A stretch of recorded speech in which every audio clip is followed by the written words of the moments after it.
ആലപ്പുഴ മണ്ണഞ്ചേരിയിൽ മോഷണം നടത്തിയത് കുറുവാ സംഘം തന്നെയെന്ന് പോലീസ് സ്ഥിരീകരിച്ചു. എറണാകുളം കുണ്ടന്നൂർ പാലത്തിന് താഴെ നിന്നും ഇന്നലെ പിടിയിലായ സന്തോഷ് കുറുവാ സംഘമാണെന്നും ഇയാളാണ് മണ്ണഞ്ചേരിയിലെത്തിയതെന്നും ആലപ്പുഴ ഡിവൈഎസ്പി മധുബാബു പറഞ്ഞു. പ്രതിയുടെ നെഞ്ചിൽ പച്ച കുത്തിയതാണ് ആളെ തിരിച്ചറിയാൻ നിർണായകമായത്. പാലായിൽ സമാനമായ രീതിയിൽ മോഷണം നടന്നതും അന്വേഷിച്ചു. അങ്ങനെയാണ് സന്തോഷിനെ കസ്റ്റഡിയിലെടുത്തത്. പുലർച്ചെ രഹസ്യമായി തെളിവെടുപ്പ് നടത്തി.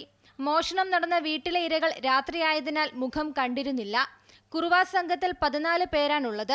പ്രതിയെ പിടിച്ച കുണ്ടന്നൂരിൽ നിന്നും ചില സ്വർണ്ണ ഉരുപ്പടികൾ കിട്ടി. കഷ്ണങ്ങളാക്കിയ ആഭരണങ്ങളാണ് ലഭിച്ചത്.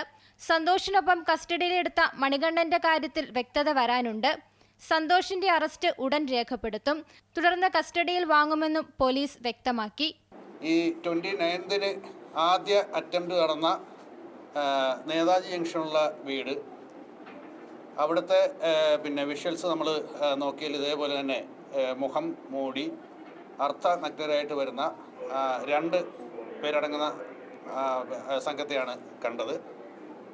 അതിൽ നെഞ്ചിൽ പച്ച കുത്തിയ ഇതാണ് നമുക്ക് അടയാളമായിട്ട് നമുക്ക് പെട്ടെന്ന് ഐഡൻറ്റിഫൈ ചെയ്യാവുന്ന ഒരു കാര്യമായിട്ട് മനസ്സിലാക്കിയത്. അത്തരത്തിലുള്ള ആൾക്കാരാരാന്നുള്ളത് പറ്റി അന്വേഷിച്ചു. പാലയിലെ കൺഫർഷനും എല്ലാം കൂടി നോക്കി അതാണ് ഈ പ്രതികളിലേക്ക് ലീഡ് ചെയ്യുന്നത്. പിടിയിലായ സന്തോഷിന്റെ പേരിൽ ചങ്ങനാശ്ശേരി, പാല, ചിങ്ങവനം സ്റ്റേഷനുകളിലായി 4 കേസുകളുണ്ടെന്നും തമിഴ്നാട്ടിൽ നിന്നാണ് നേരത്തെ പോലീസ് അറസ്റ്റ് ചെയ്തതെന്നും പോലീസ് പറയുന്നു. 3 മാസം ജയിലിൽ കിടന്നതാണ്. കഴിഞ്ഞ 3 മാസമായി പാലാ സ്റ്റേഷനിലെത്തി ഒപ്പിട്ടുകൊണ്ടിരിക്കുന്നുണ്ടെന്നും പോലീസ് വിശദീകരിക്കുന്നു. അമൃത ന്യൂസ്, ആലപ്പുഴ.